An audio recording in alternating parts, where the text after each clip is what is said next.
And I am the founder of AB Coaching and Consulting. I'm so happy to be with you all today.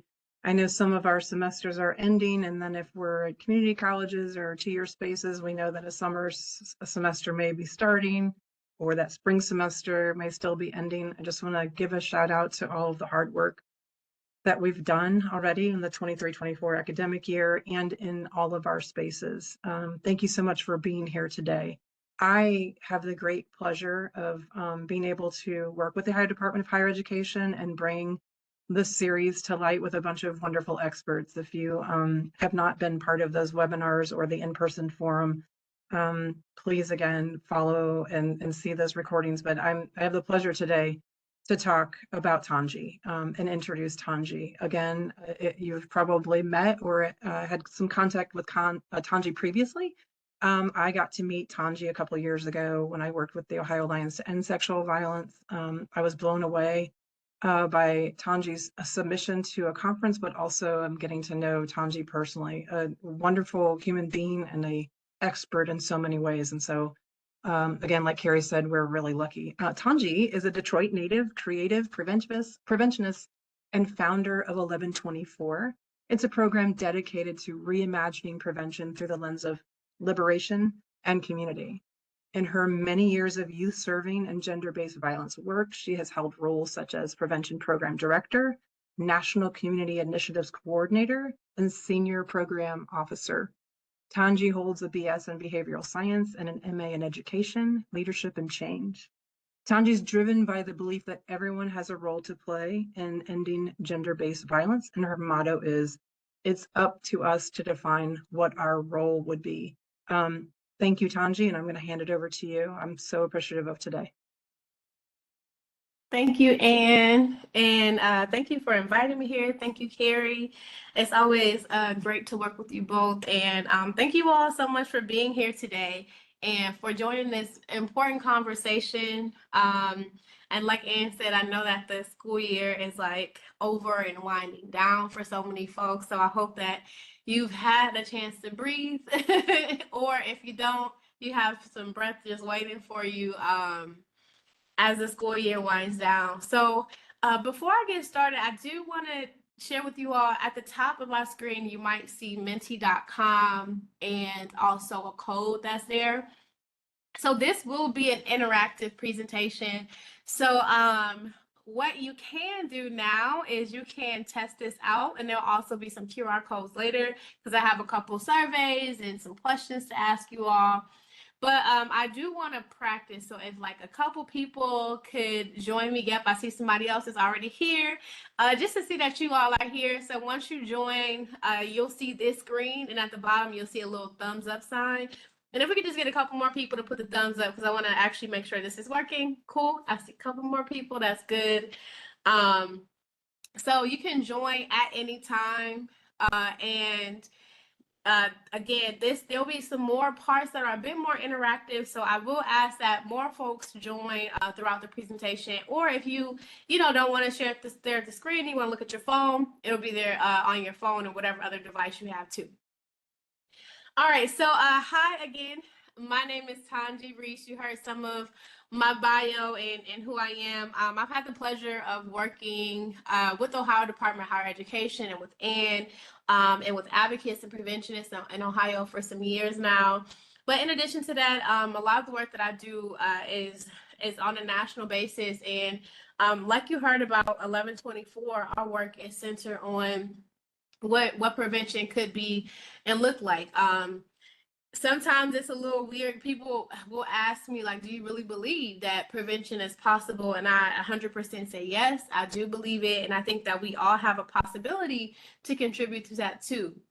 And even talking to students, sometimes I'll ask a question of like, do you think we can really live in a world that's free from violence? And sometimes they'll say no, but I try to see like what can we do to get to that yes. And I think it comes with like understanding what possibilities there are and looking at opportunities as being limited.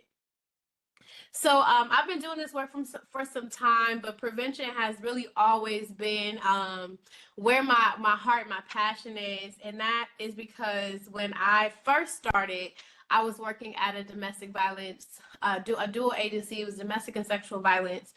And it was our first day, and it was our 40-hour training. It was orientation. And the program director at that time, she said two things that stood out to me. One thing she said is, would you still be here if there was a snowstorm outside? Or if,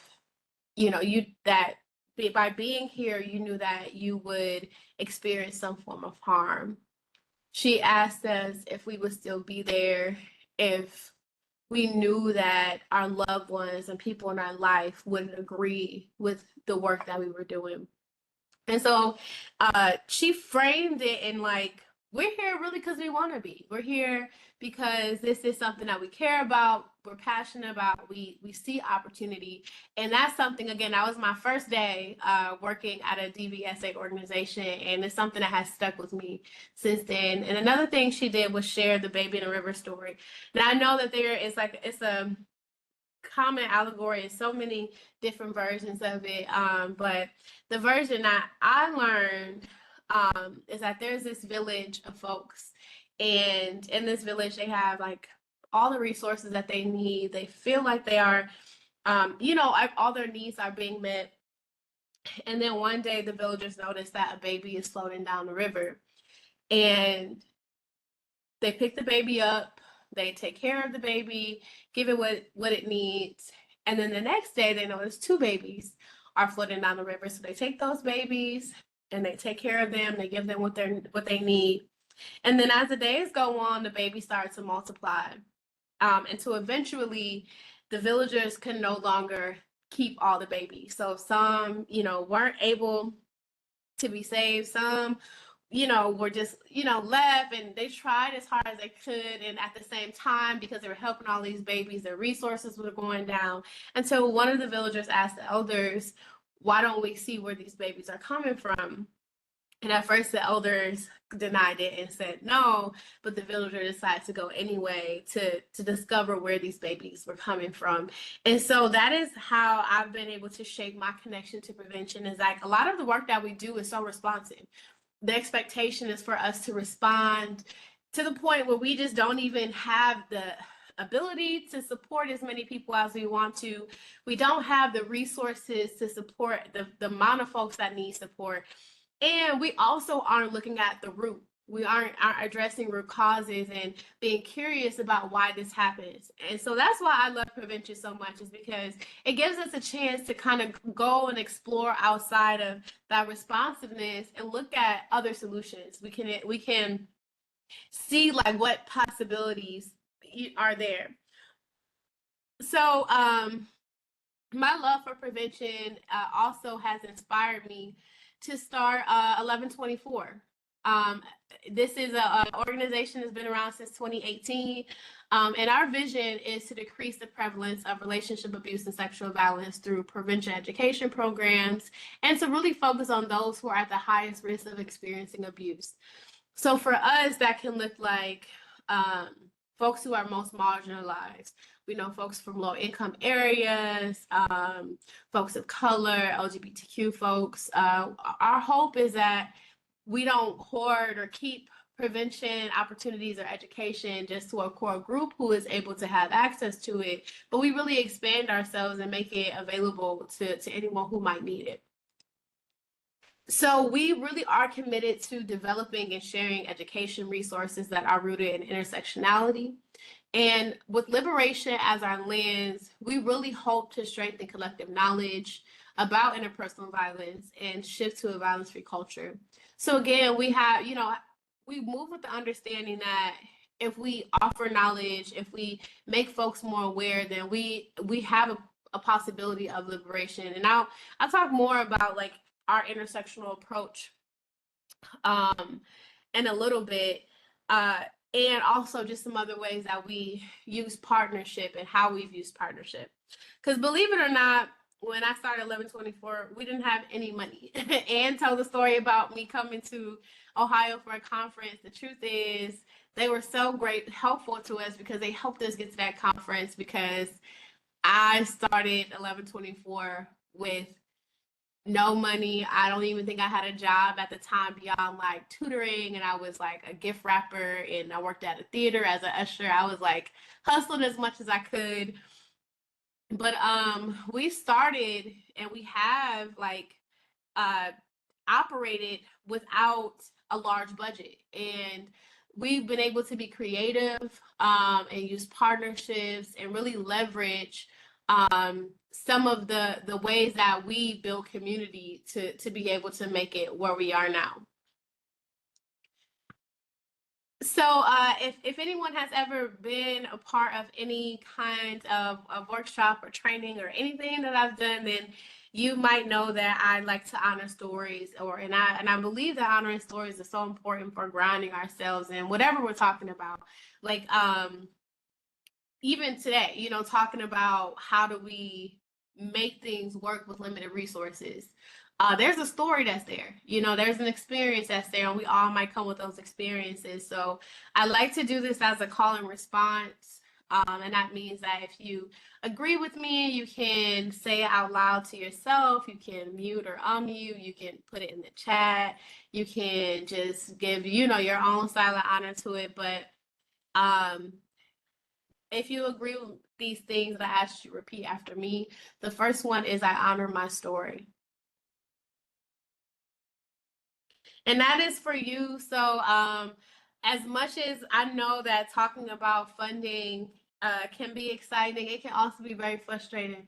I know that many of us might have our own like stories again that come with this, so we might have our own experiences that have made us feel some levels of discomfort. So take care of yourself as you need to. This is space for you, so you are open. I will be asking you a bunch of questions today, so you will be sharing parts of your story or your experience. I know that that is welcome here, and even if you choose not to, just know that your story, your experience is still valid. The second one is I honor your story.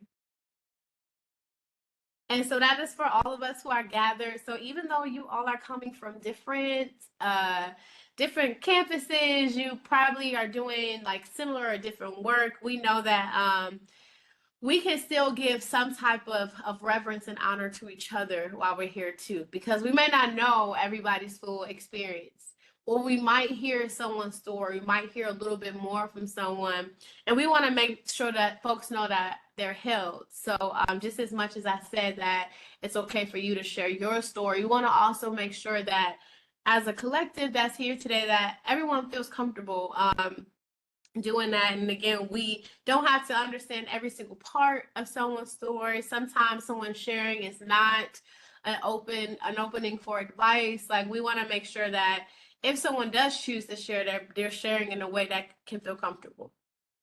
And the last one, which is the most important, I honor the stories of those who are not in the room. And so again, that is for all of us who are the folks that are not here, the folks that could not make it, but also when I think about the stories of folks who are not in here, I think about the students that you all might be working with that have shared their stories of harm with you, the students that have not seen you because maybe they don't know that you exist or don't know about your program, but still could use the support. When I think about this, I think about the students that have told someone about their experiences but haven't felt supported. I think about the students that you may have had one interaction with, and maybe you have no idea what that student is now, but your one interaction with that student was meaningful. And so I want to still give honor to that story too, because we know in this type of support work that sometimes we don't get to always check in with folks. Sometimes we lose contact, we lose touch, and we don't know if what support we've done has been impactful. So I want to give honor to those stories too. And also all the statistics that we know about relationship abuse and sexual violence. Come from stories, right? And it comes from folks that we have no idea who they are, but we know that because they were brave enough to share their story, we are able to do our work in more impactful and meaningful ways. So thank you all for participating in that and being being a part of honoring stories and grounding ourselves in that. So I told you in advance that I will be asking a bunch of questions. And so this is the first question that I want to ask you all, right? Because from what I know and understand, I haven't worked in an office space in a while, but I know that being in the office, people can drive by for all kind of reasons. And so even if it's like a virtual office, the first question is, why do students visit your office? And then there are two ways you can join. I see some folks already joining. Yay. So you can either use menti.com at the top, or you can scan the QR code. But we'll just give some more time for these answers to come in. And thank you already for your responses.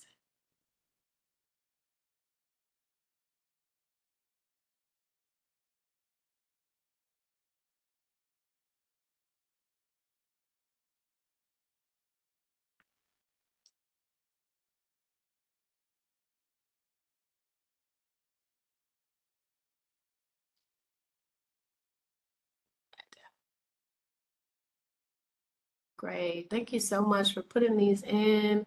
Seeing some themes here for sure.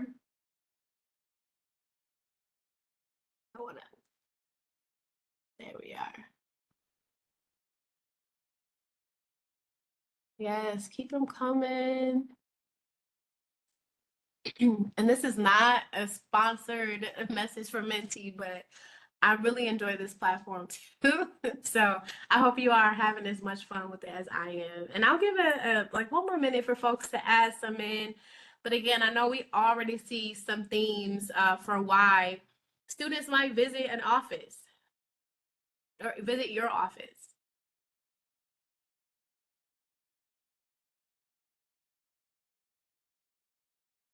Yes, love these. All right.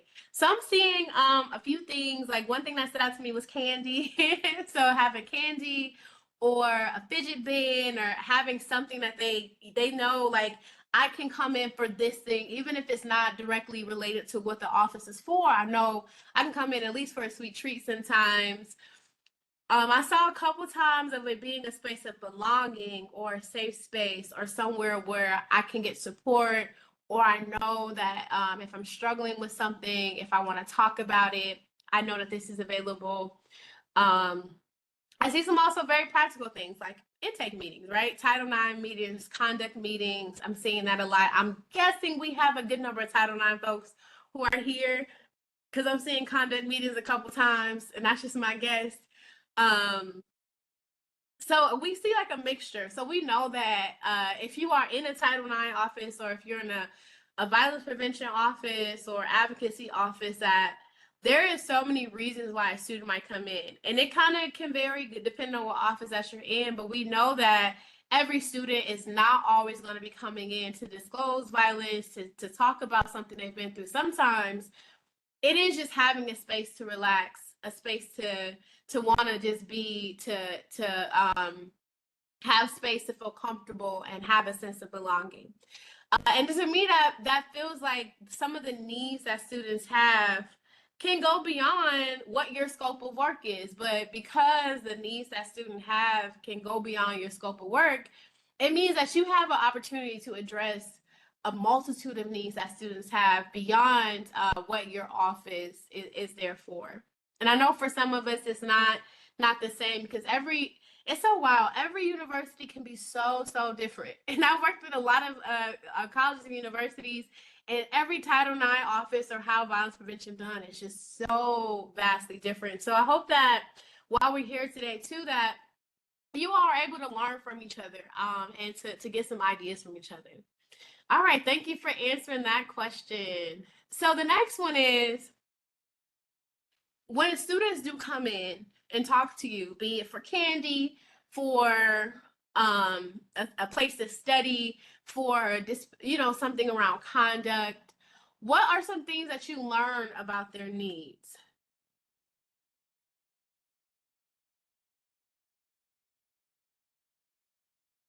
So when students come in, what are some things you learn about what they need?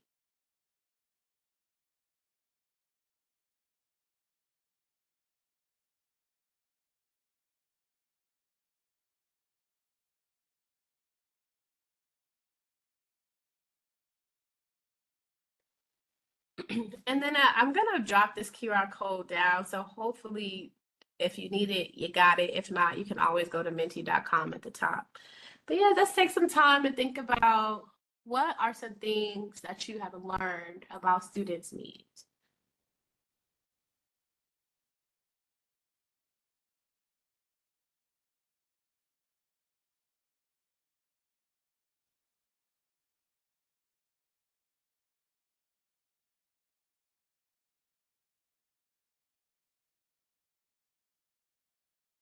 Yeah, so we'll get a few more in here.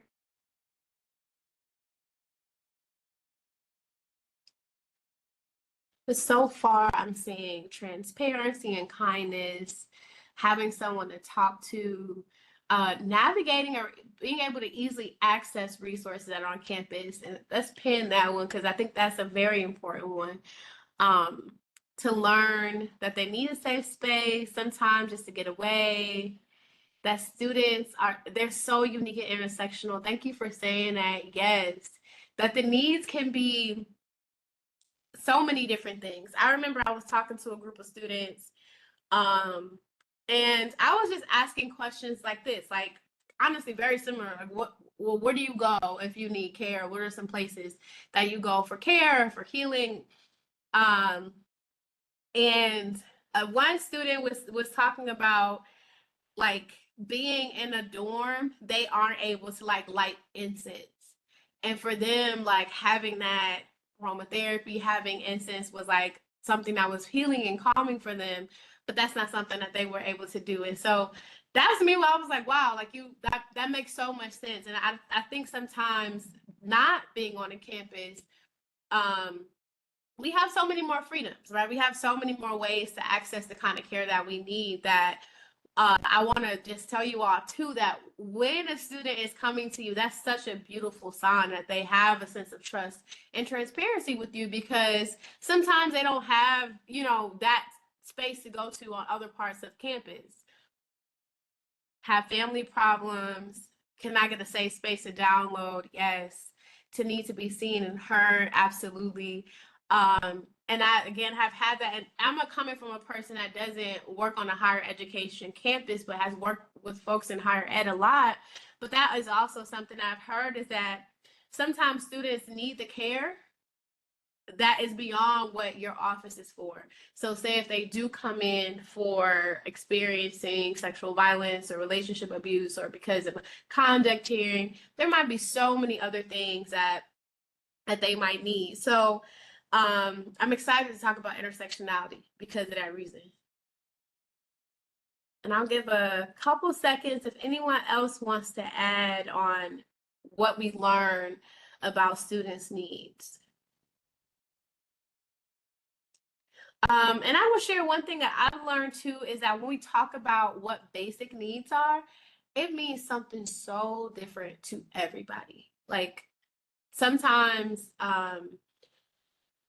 you know, in campus settings, we might feel like, well, students have all the basic needs they have. You have a place to eat, you got a place to sleep, you got a place to, sometimes you might have a community closet or something like that. Like you have all the things you need. But that can look so different, right? A basic need can mean so many different things. So thank you all for sharing sharing this, and I promise we will talk about this again when we talk about intersectionality. Okay, so this one I'm gonna offer a little bit of insight on this one. So when you go on here, you'll see a top line and a bottom line. So you want to follow the instructions at the top.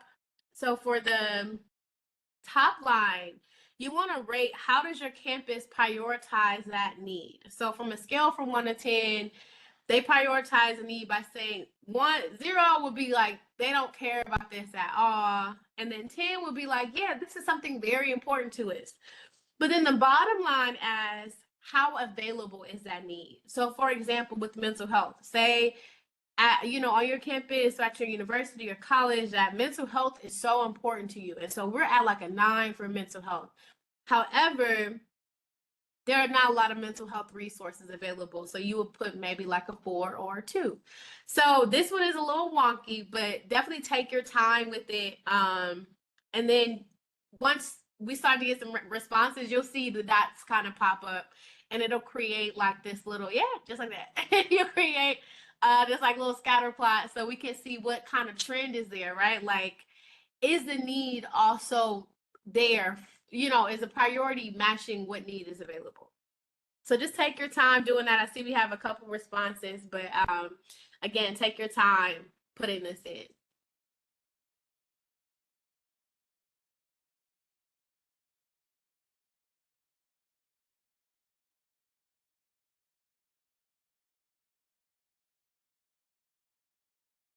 And then I see we've had some folks join. So if you have joined since I started, hi again, I'm Tanji.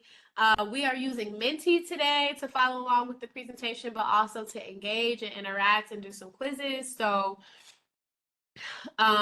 you can look at the top, you can go to menti.com and put in that code, or you can scan the QR code on the side and it'll take you right here. So this is also just another way for you all to be able to see the slides. If you have a smaller screen, you still be able to see them and use it. All right, so I'm gonna give some time for more folks to put in their responses. I've seen this map move around so much. I feel like at one point mental health was all the way at the top, and then now it kind of is floating down.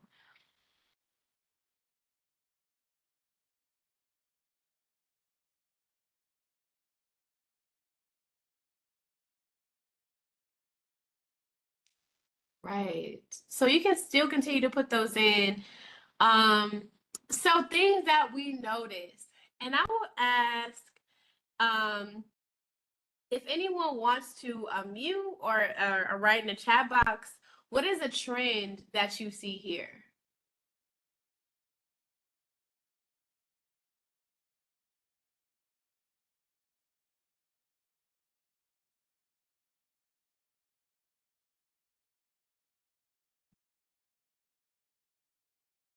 If you all see any trends. And again, feel free to unmute yourself or write in the chat box.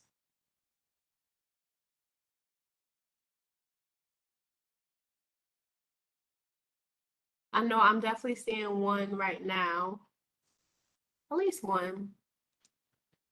And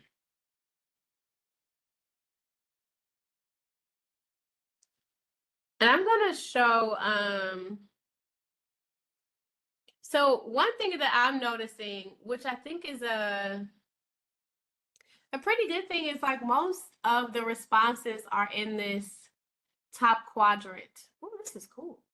So we see that it's a priority, but also for the most part, the need is available.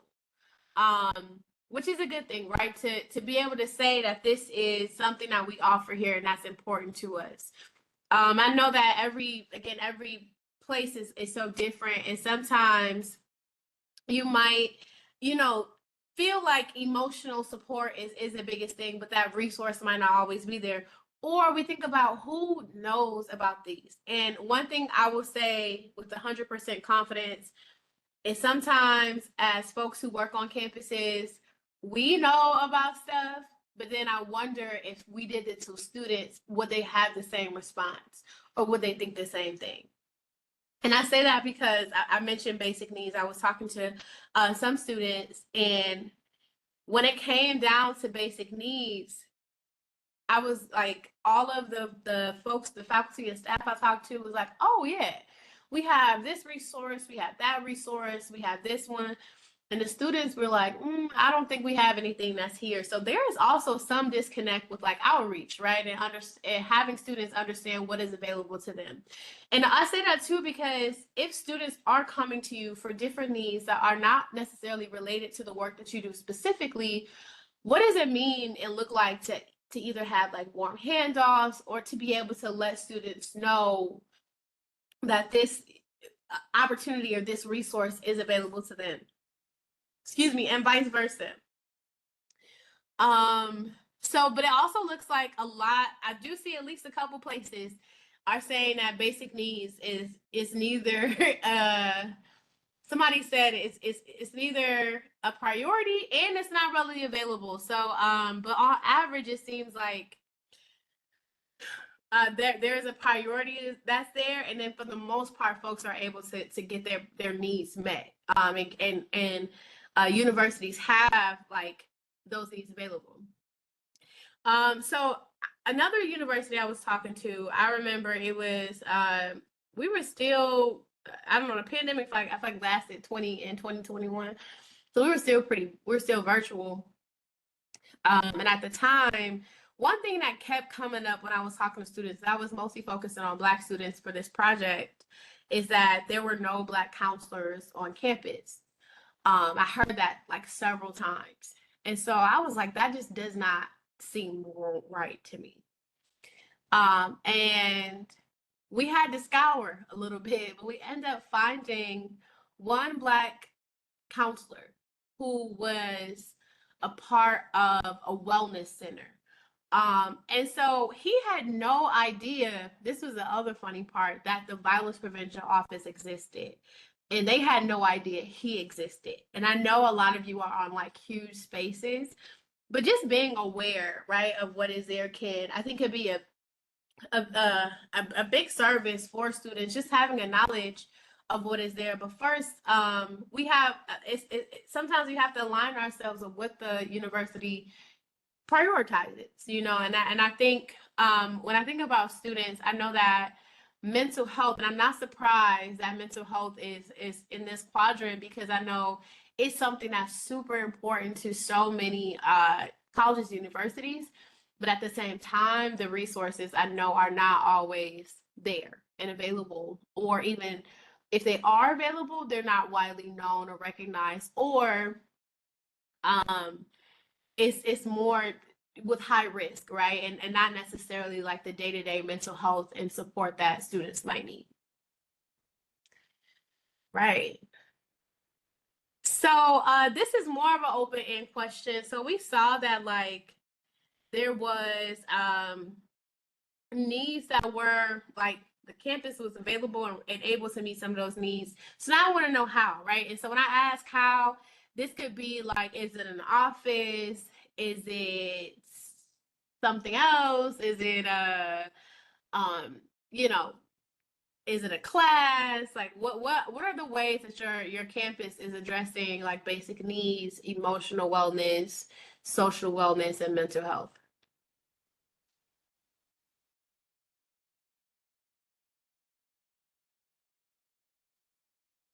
And you can take your time answering that. I see. Thank you, Christina, for acknowledging that too. Yeah. So emotional needs trend as less important. I think that's so true. And it's interesting to me, especially thinking about doing work around relationship abuse and sexual violence. And when we think specifically around like relationship abuse and how emotional abuse is like at the root of every kind of form of abuse. Or even like breakups happen, and that emotional support that is needed for that. But it may not seem like it's as serious, or it may not seem like it's as important. I think there's like this assumption that because a young person has made it to this milestone of going to a college or a university, that they automatically have like the emotional like maturity, intelligence, or even like skills to deal with like some real life things.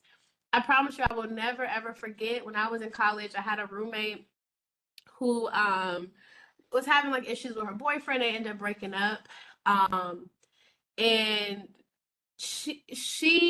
the care that she had ended up saying something on like a chat to somebody. They told campus safety, and campus safety addressed her feeling upset about a breakup. There's a disconnect that's there where like, why is campus safety being the response when someone is feeling upset?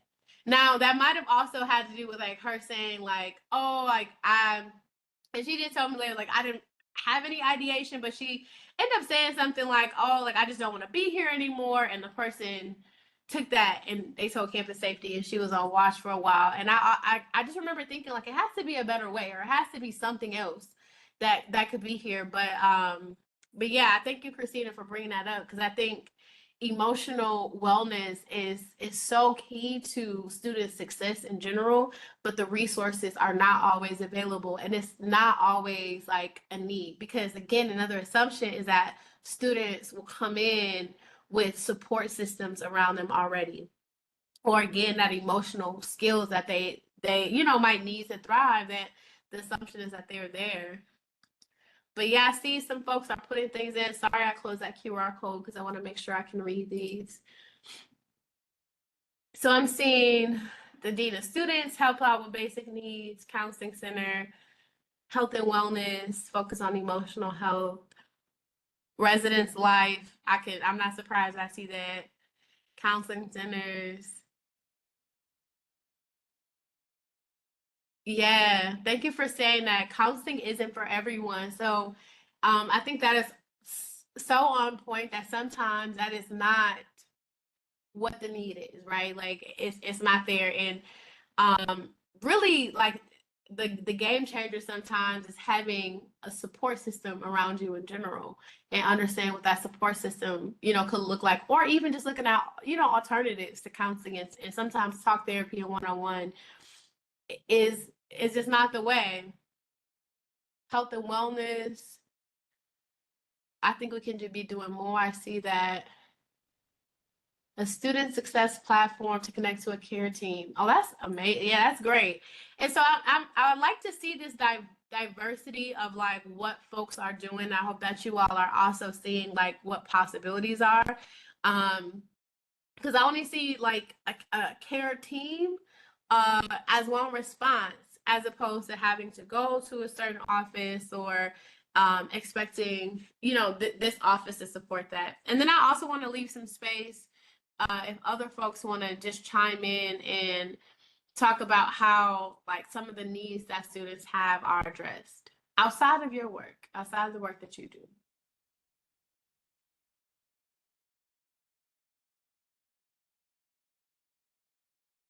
All right, so I'm gonna move forward because I just looked at the time too. So why am I having you talk about this and do this? Like, what does this have to do with anything? What does this have to do with budget and money? The truth is, and the reason why is because somebody is there taking care of something. There's money somewhere. Even if you don't have it in your budget, when we think about the fact that you all are probably seeing the same students at some of these offices, how can we work together for that to address all the needs of the student? That's what it means to take an intersectional approach. So Kimberly Crenshaw coined the term intersectionality. In hers was how she coined it, was looking at the intersecting identities that we all carry, and how we can sometimes fall through the cracks, not be heard or listened to because of intersectionality. When she first introduced this, she talked about a woman who was trying to get like promoted at a job, and she felt like discrimination was happening, but the company was like, no, it's not happening, because we hire women, but it was only for like certain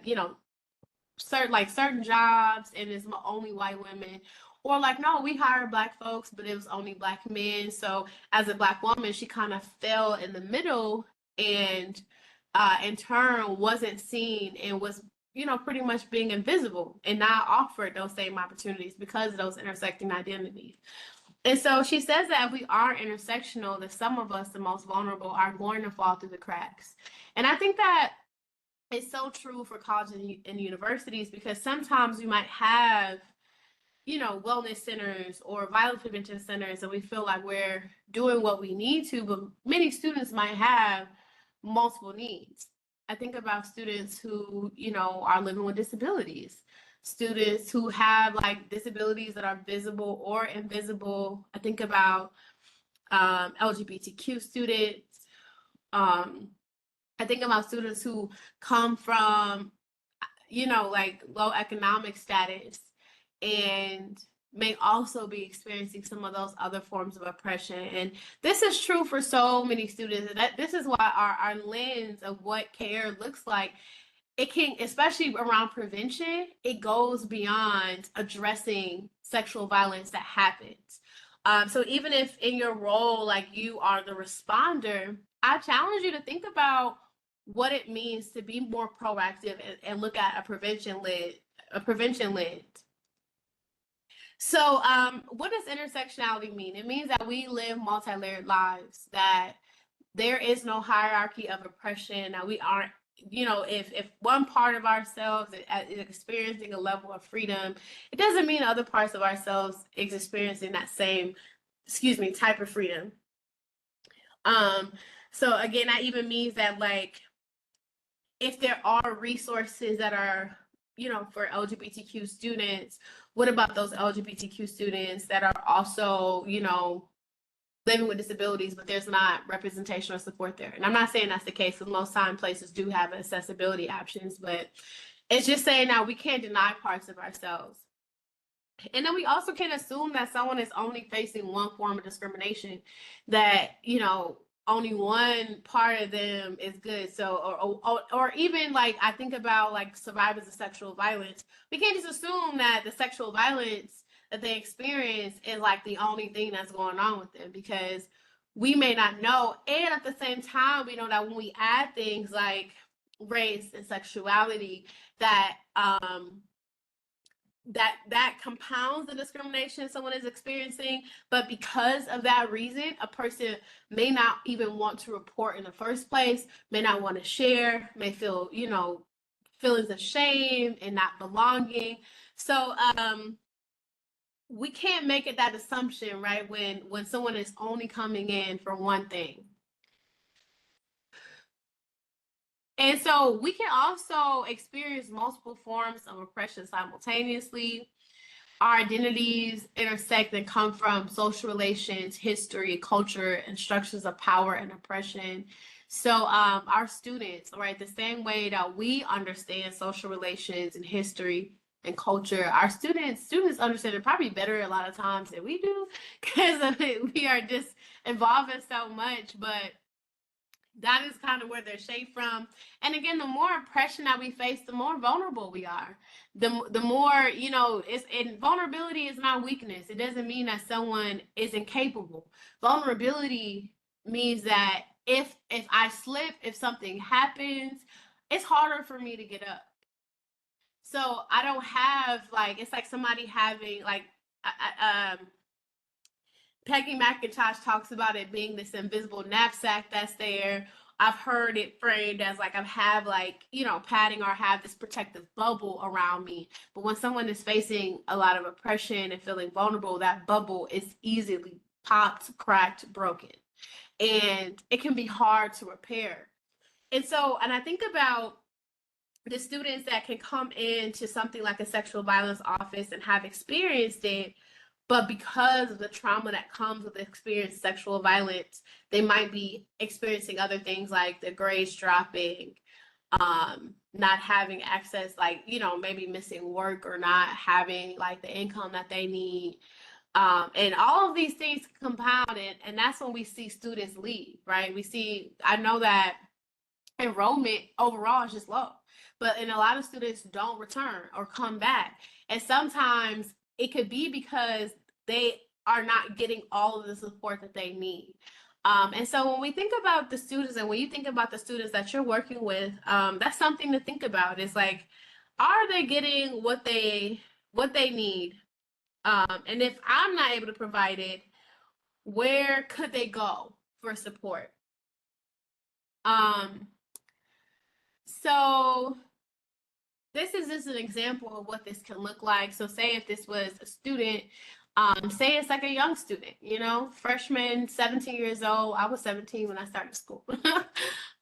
Say this student has English as a second language, it's a female student, and low income. So we know that this student might have some needs that are there, but maybe there's a program, like, for incoming freshmen, or like a bridge program, and their only concern is about getting them integrated to the campus. They're not thinking anything about like the needs or any risk for violence that's there because of identifying as female, or any like needs around this.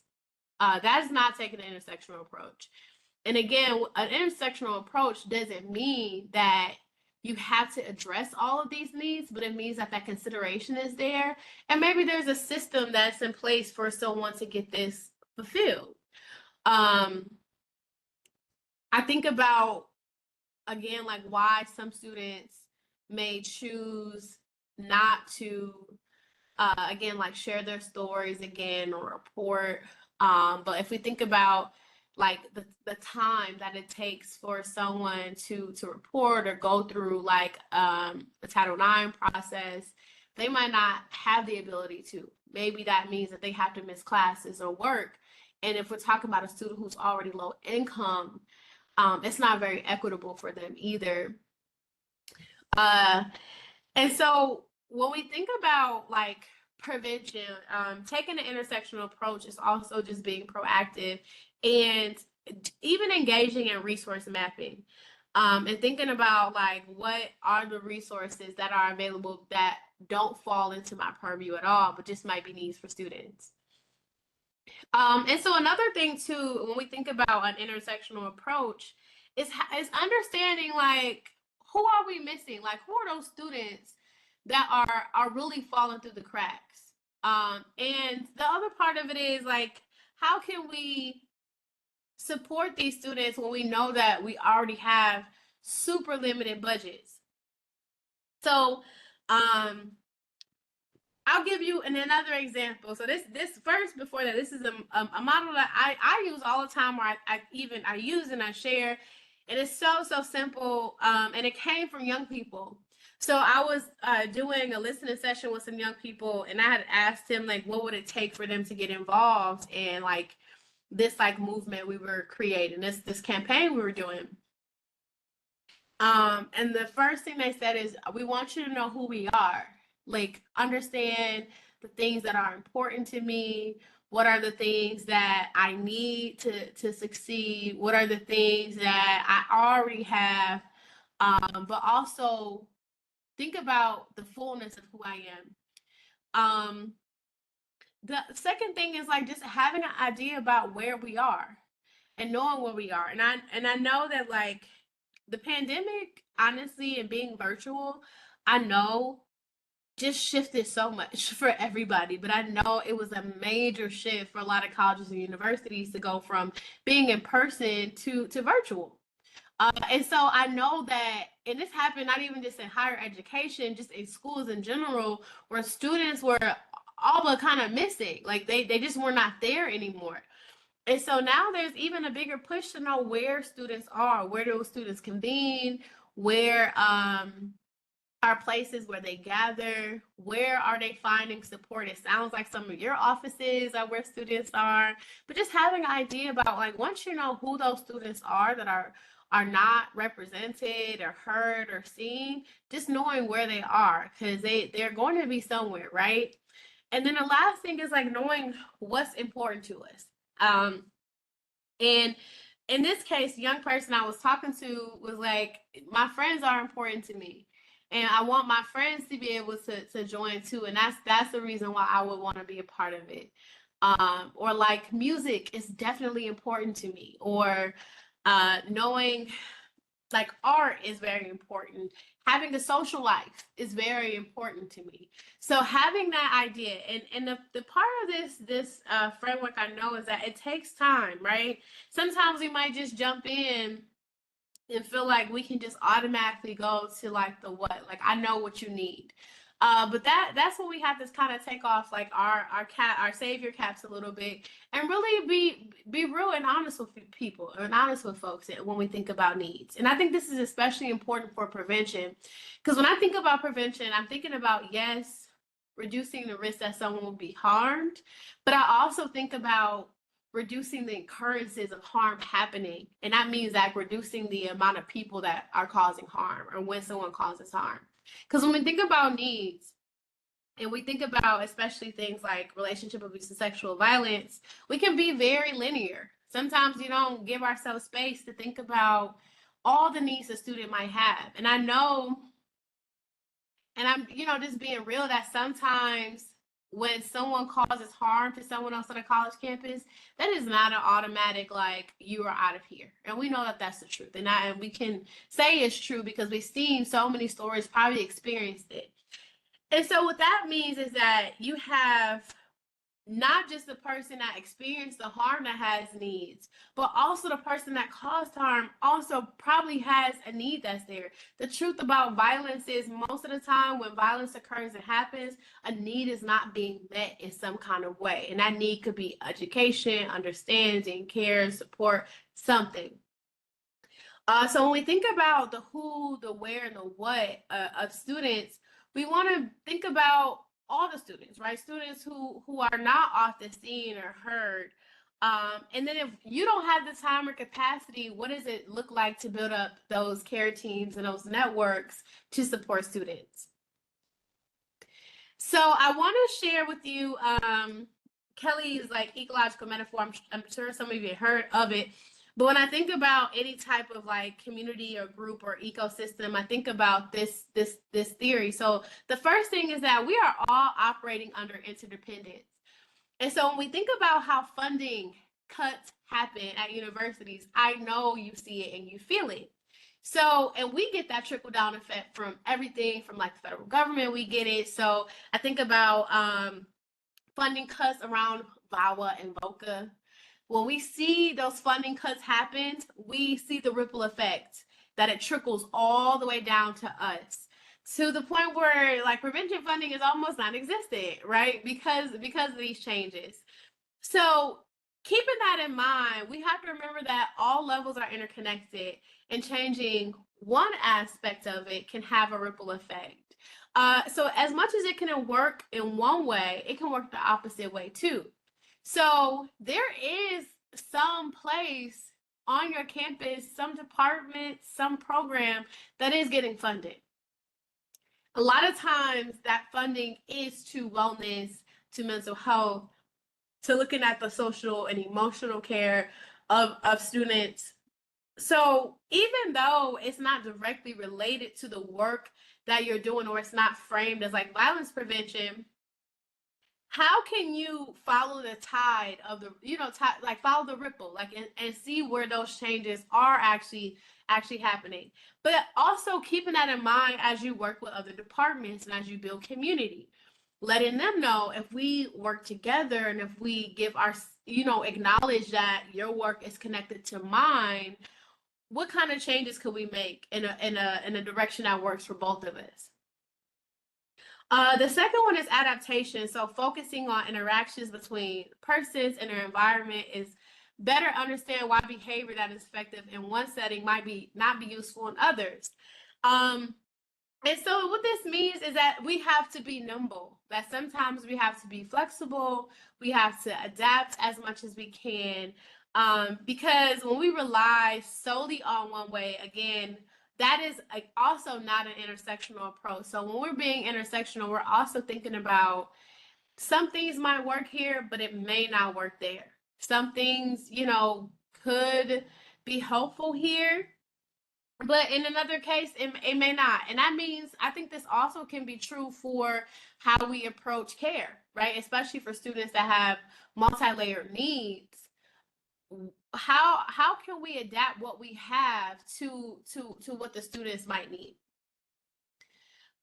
So when we think about like students and them, just being a part of the campus community and environment, we also want to remember that what works for some students, again, may not work for other students.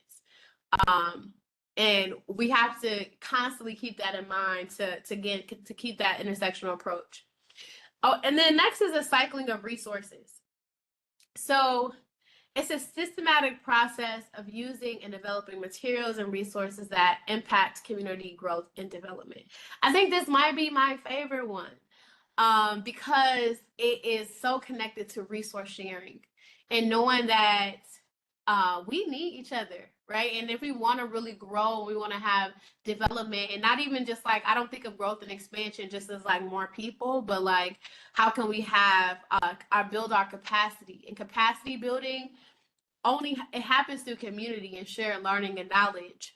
So how can you use some of those resources that you have to support someone else? Now, as we're talking about like having no budget, I want to think about how that can be, how that frames in here, because this model is telling us that because we are so interconnected, that the resources are actually unlimited, that there are things that exist. Maybe you don't have the money in your possession, or you don't have like the funding in your possession, but it's somewhere and it exists somewhere. So how can you develop things that are going to develop and benefit the entire community? This is also why I love like prevention too, because it is so deeply rooted in everything. One of my when I think about like risk and protective factors and community efficacy as being a protective factor, this is how we have like create connections between green space and domestic violence prevention, is looking at community advocacy. When I feel like I'm involved or a part of my community, when there are places in my community that I can go and I can see other people that may look like me or may not be like me. Maybe I'm a young person, but I see elders, or I see like people my parents' age that are there, and it feels like welcoming and opening space. I feel more comfortable, or I feel like there's a less of a risk of harm and violence happening. And so that's why I love prevention so much, because it gives us the opportunity to be creative and think creative about how we can address some of those root causes. So when I think about space, especially on a college campus, what are those spaces that exist? It sounds like, again, as some of it is your office. How can you use that space for students that may, again, not identify as being survivors of sexual violence, but still could use some of those safe spaces that you all offer? How can your space be a space of just overall well-being, in addition to, you know, some things that's there, but maybe it's a shared effort? So for example, one school that I work with, for, I want to say it was for Black History Month, but I know it was also like Teen DV Month happened. It was so much happening that month, but it was also one of the advocates created this a week of rest, and during that time there was a partnership between the African American Center and the Violence Prevention Center, and they gave students the chance to come in and rest, to build flower bouquets, to have like tea, to have food, and whatever else that they might need. And these didn't have to be students that identified as survivors, but it was a way to have, to let them know that we're here. Now, the way that they were able to do it was a lot of the funding was shared between that office, but also through the African American Student Initiatives. So those partnerships and using resources can be very beneficial, especially if your goal too is to reach folks who are in the margins and may not always have access to kind of support that you get. And then the last thing is succession. So communities are in a constant process of change, and this process causes changing requirements for adaptation. So the college and universities, most time, you know the cycle. Every like 4 to 5 years, you are cycling in a whole new group of students. Some are coming out, and we know that there is a constant change. I say that and also say I also know how university systems can work sometimes, and that change can feel slow. But change is constantly happening. And if change is constantly evolving and happening, that means that our offices have to go with the flow of that change and have to be more adaptable.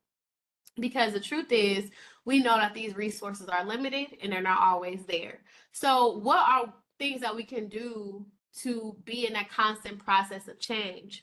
One way I think that is helpful is even the way that we communicate or use technology, right? That's the way that we can adjust and adapt to the change. But when I think about succession, I also think about what happened if like everybody here won $1 million and say, you know what, I am actually not going to do this work anymore. I'm gonna do something else. What are you leaving behind for the next person who might be in your position? What are some things you can leave for them? So when we engage in succession and we think about adaptation, we're in this constant cycle of like supporting each other. When we understand that interdependence is there, we have to adapt. We create this cycle of support that is consistent. Now we know that, you know, folks are not being left because we offer so much consistency and we understand the connectedness. And so that just brings me to one of my favorite quotes by Audre Lorde is that without community, there is no liberation. And that means that we need to figure out ways to work in community. And when I think about like 1124 in our program and how, again, I told you we had no budget at all. We just got our first grant last year. How we have been able to do it, it has without question been because of community. We have really relied heavily on the support of folks that may have had more resources than us. But we also understand give and take, right? That we need support, but we also have value. And so that's something else to think about your contribution to community. The other part of this quote that's not on here that she says is that we shouldn't have to deny ourselves to be in community either, or we shouldn't have to change ourselves or adjust or adapt to be in community. And I said that the same thing for you too. As I'm talking about meeting the other needs that students might have, it doesn't mean that you have to change the work that you're doing. It just means that you can offer something different and also show value in why it's so important. I feel like especially relationship abuse and sexual violence is just so utterly important in so many things. I mentioned my past roommate who had went through a breakup, but I can think about so many students that have gone through a breakup, have left abusive relationships, have experienced sexual harm, maybe didn't tell anyone, but that trauma does not go away. The care that they need around like support and healing doesn't go away. And that we know that like healing in isolation is not always possible. As a lot of times our healing can happen in community. So what are some ways that you can really, again, partner, co-sponsor, do things together in community to address some of those needs that students might have, and also show the value in the work that you provide and show that you are as needed as any other department that might have more funding than you do. So, speaking of funding, I have another quiz. I hope y'all are still with me because I can't see nobody's face, but there's another quiz. And so this time I'm asking you all, what are your current funding sources? How are you currently getting funding for your program?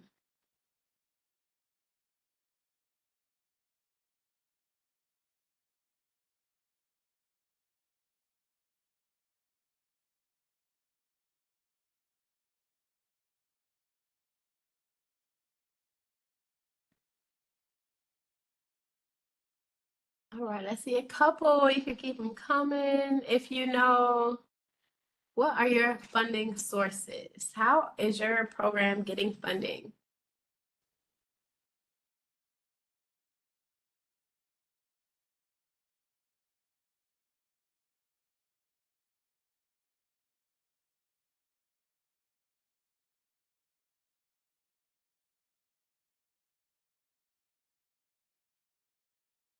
Give some space for a few more departmental budgets I'm seeing.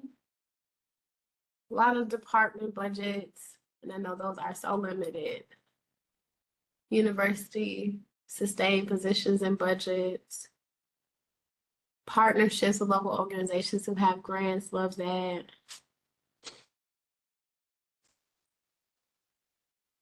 Local organizations, yes. Any other ways? Anybody have a very creative way that you get funding sources from?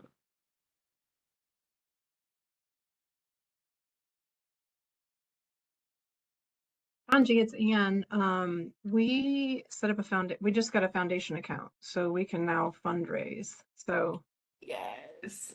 we haven't started, but that's what we're doing. That is awesome. I love that. One of Mhm. the schools that I work with, they have a foundation set up and they reach out to alumni for donations. And I'm not an alumni. I don't know how they got me tagged in the system, but they tabbed me as an alumni. But they have fundraising campaigns that they do because they're set up as a foundation. So thank you for sharing that, Ann. Great idea.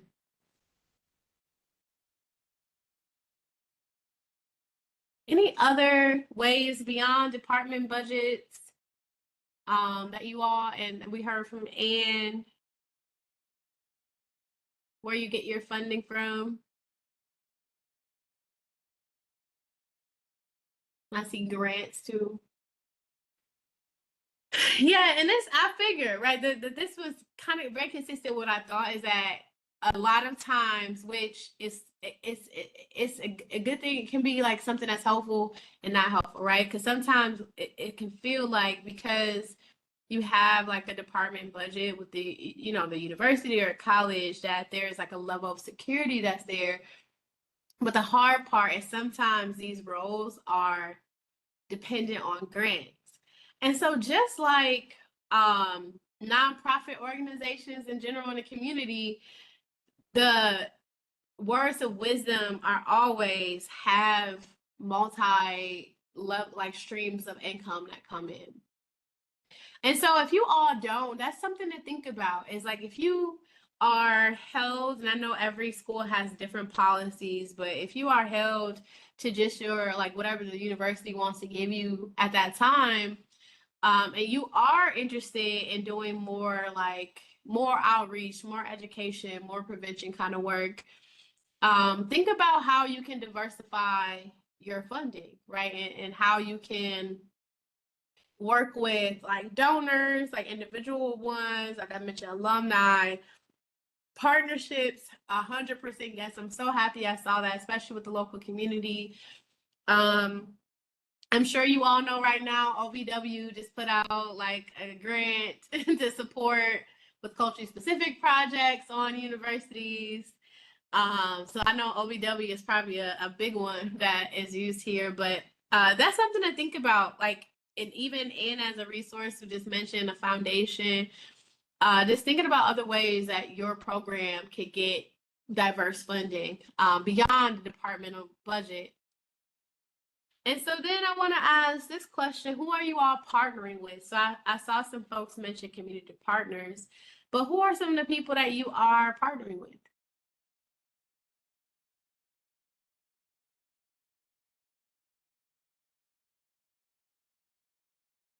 And I want to, as you all are writing that too, when I think about some of the successful partnerships I've seen, and I know it can be hard if you're like in a rural area or a more remote area, it's like even partnering with like local sexual assault organizations and domestic violence organizations.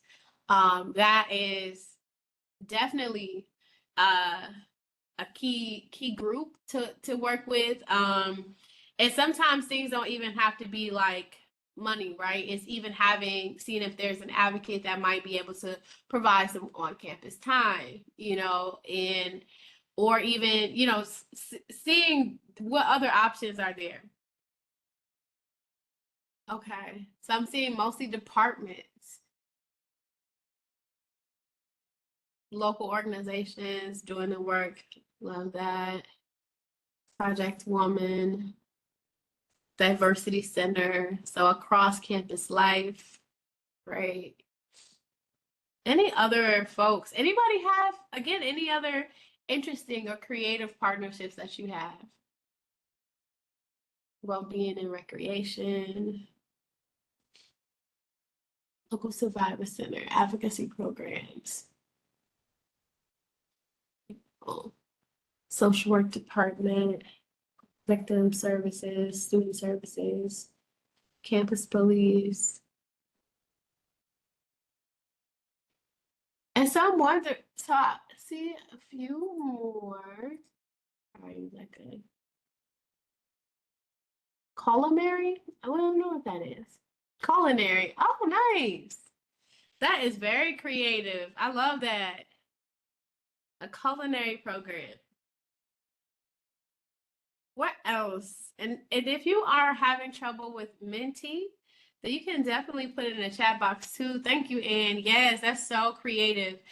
Another like even thinking about outreach with our program, the work that we do in higher ed, one of the ways that we're working to partner outreach is with the theater department. And a big part of that is what we learned, not only just like the number of Black students, the students of color who are in the theater or like performing arts department, but they are again largely unrepresented, but they're so busy a lot of times they don't have time to come into anyone's office. And so just even coming to them and doing some work with folks in the arts is you know, another opportunity to branch out and partner with a group that may not be in this like wellness student care kind of like orbit, because they're still again part of that overall community ecosystem, I mean campus ecosystem. So even like the dance teams has been something else. A school I was working with, they put up a art display with they had like an on-campus museum and art center, so they partnered with them to put up an art display.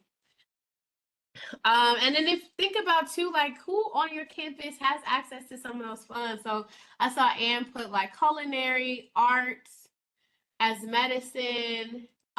So like the programs that may have a more funding, but may even seem like they're not even connected.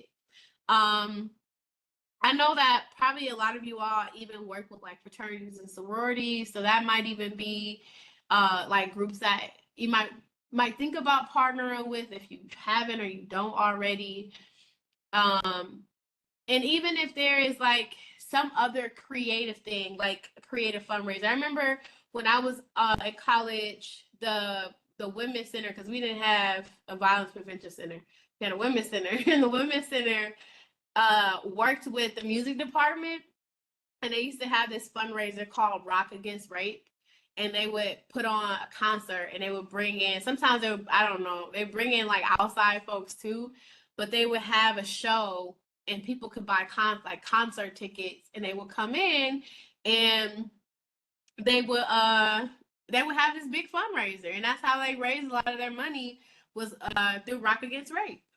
So there are so many creative things.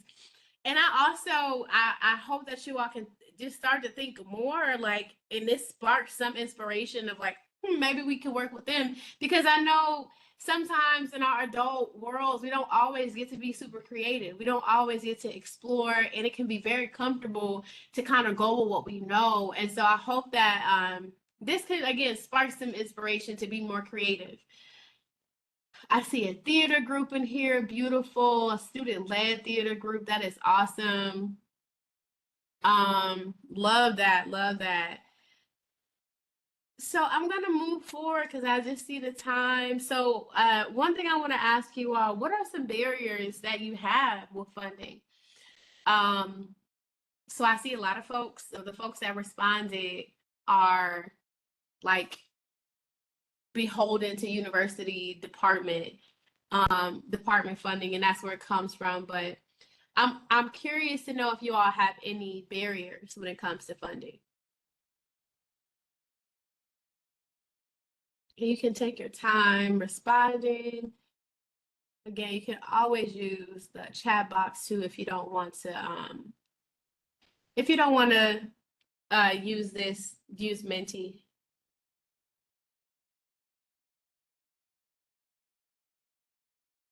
See one, you can just keep them coming.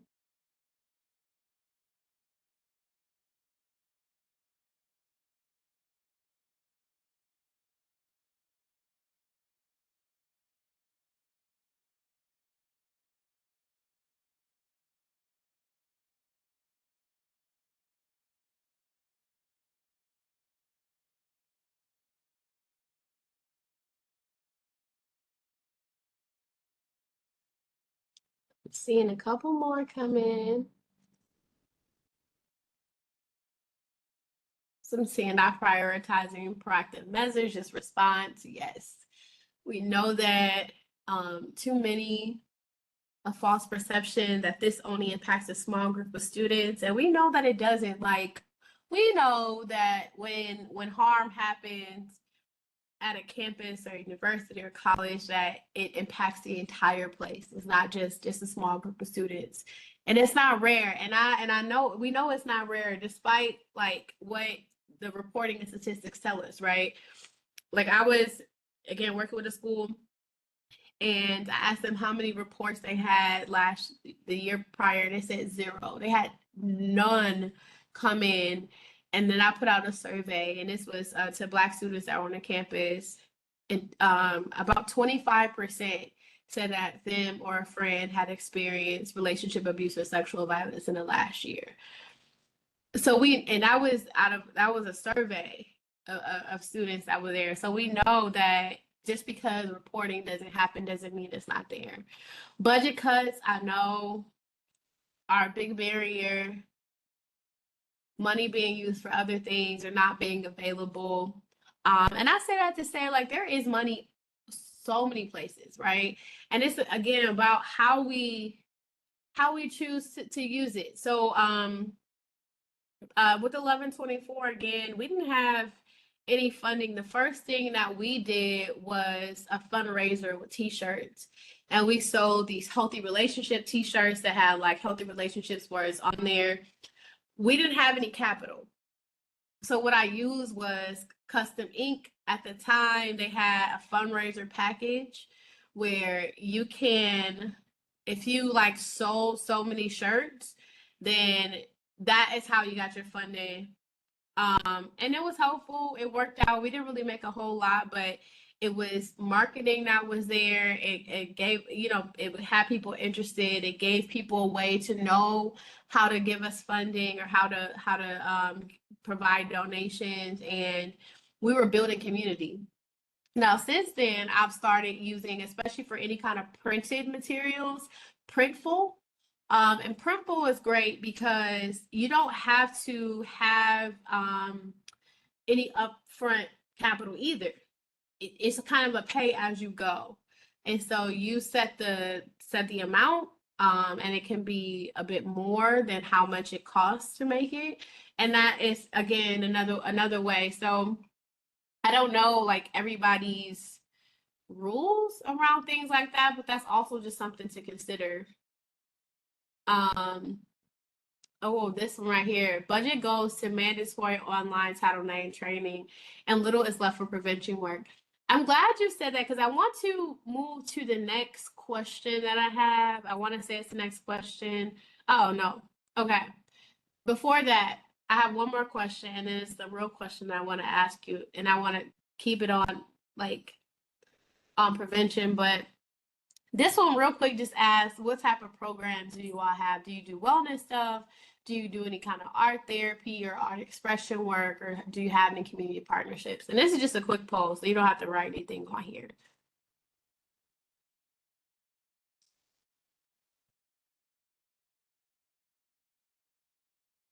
So what type of programs do you all hold? Seeing some wellness, a lot of community, tons of community.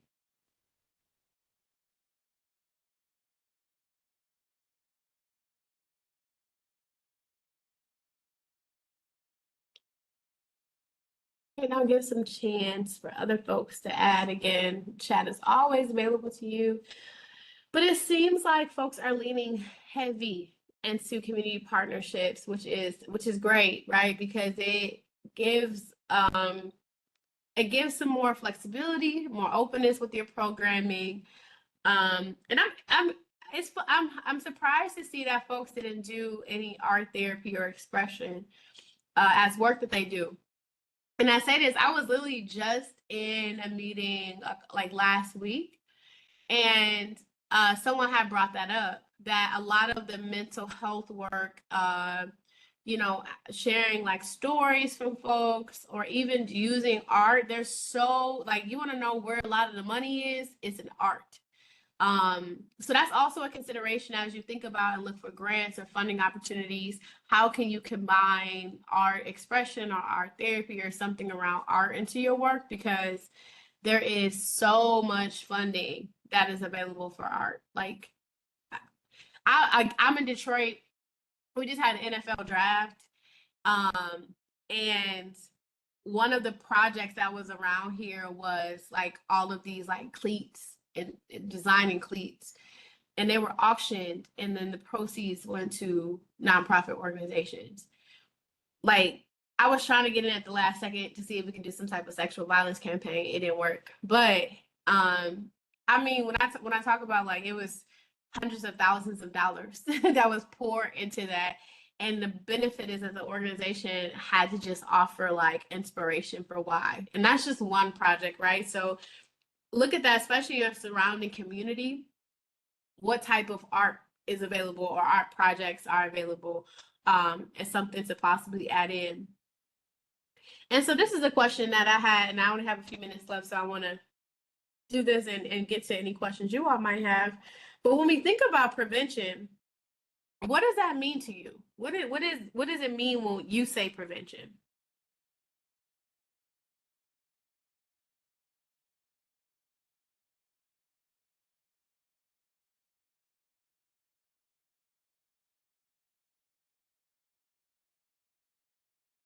What does prevention mean to you?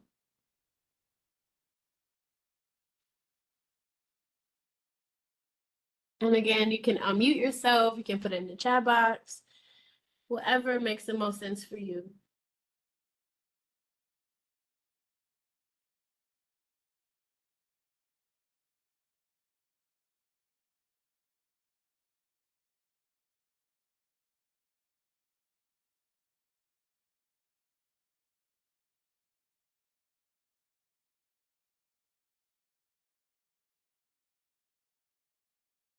Seeing one answer. And again, there is no right answer to this question. So whatever it comes to you, it's okay. You don't have to have a perfect answer at all for this. But I'm saying to work on root causes and risk factors to change culture, to change a culture that does not tolerate violence, being proactive, creating awareness, addressing things before they escalate, helping people before something were to occur, to also work to make it not happen. So using education, working with folks before crisis, setting people up well. I really like that. Setting people up well. Right. These are really, really good definitions of prevention. Work on strength-based approaches, uplifting value and well-being. Yes. So looking at value, well-being, root causes, creating awareness. None of that to me sounds like what people assume that your work might be, right? Especially if if a lot of times response is the base of what your work is. But when you start to think creatively about your programming and what the possibilities are, this is where you want to start from. Like, if we know what the root cause is, if we know that a root cause could be like poverty, right? And when I think about root causes, I also want to say this. I don't think about like certain parts of a person's identity, like how people say like Black girls and women are at the highest risk, or LGBTQ folks, or folks who live in poverty, or first generation folks. I think about what systems of oppression make that a risk factor, because someone just off the essence of being born a Black person or being a queer person, it doesn't necessarily mean that they are going to be at highest risk because of that identity. It means that the system is in place that makes it more of a risk. So then I encourage you to think about what systems exist, to address those root causes. So again, if we know that poverty is a big part of it, like not having like food is a big part. That what does it mean to partner with like if you have a campus closet or you have a like something that addresses like food needs that's there. How can your program partner with those groups on your campus? Like I remember being a college student and almost not even doing well because I couldn't afford rent. I didn't have like the resources that I needed. And so I was like not even on campus a whole lot, but I just think back like if I had an awareness of a place where I can get some of my like food needs met, because I just like was at my friend's house eating all the time and stuff, then maybe I would have felt like I had more support after experiencing harm if I also didn't have to address all those other things in my life too. Um, Education and awareness are so big parts of it. Thinking about your campaigns, like right, like how are you using? And you don't have to answer this one because I know we have like zero time. But thinking about social media, like how can you use social media? How can something like social media be leveraged? Because unless you're buying marketing or ads, social media is free, right? So what are some ways you can maximize and use social media without funding? Not again at 1124 we didn't have funding, but a lot of our work and a lot of our partnerships that we built came from social media. It came because we were posting things, we were addressing topics, and we really just gave ourselves permission to be creative in a social media space. And then the last thing I want you to think about is like if you had no funding at all, what could your program look like in the next 5 years? Like if funding wasn't an option, if this wasn't there, what are some things you could do that would be possible in those next 5 years? Could it be deeper and more meaningful relationships with other departments? Could it be setting up your program as a foundation? Having more student reach through social media, building deeper relationships with student groups that are not within like the wellness student service field, combining things like art into your work in a more impactful way. So those are things to think about, and I know we don't have any time, so I won't have you do this, but I'll leave you with that. And then also just any questions, if anyone has any questions or thoughts. And then the last slide is just my contact information. But definitely open if you all have any thoughts or questions.